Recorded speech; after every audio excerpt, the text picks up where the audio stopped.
A Spokane woman was stabbed to death in her own home last night. Police say the man with the weapon, her son.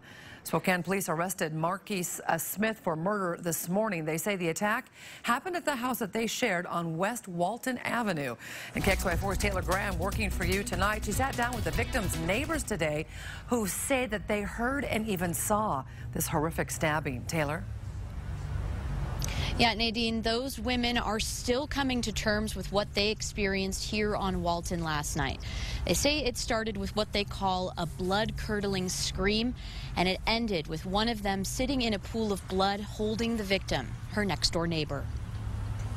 In the year they've lived here, Jessica Bloom and Elizabeth Charette say Marquis Smith would often drink, get angry, and fight with his mom, but they never could have imagined this. It was always just like yelling back and forth between them, and he would trample over everything and hit the walls and, yeah, storm off.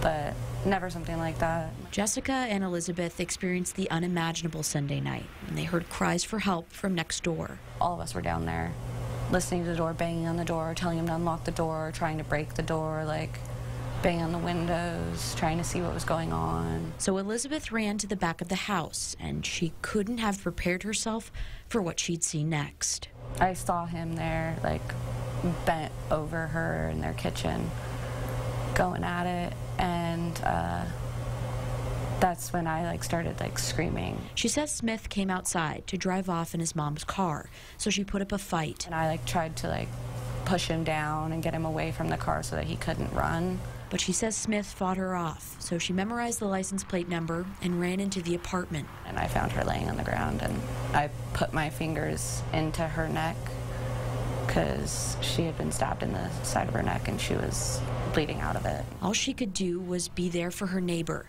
a woman police say was left for dead by her own son.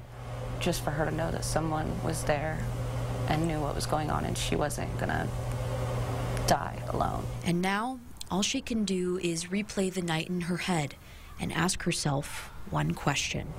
What in the world did we all just witness? Police say the victim died last night in the hospital, and today we looked into Smith's criminal history. He's been previously arrested for 3 counts of assault and 1 count of unlawful imprisonment. Tonight, he's in custody, arrested for first-degree murder. In Spokane tonight, Taylor Graham, KXLY4 News. Thank you, Taylor.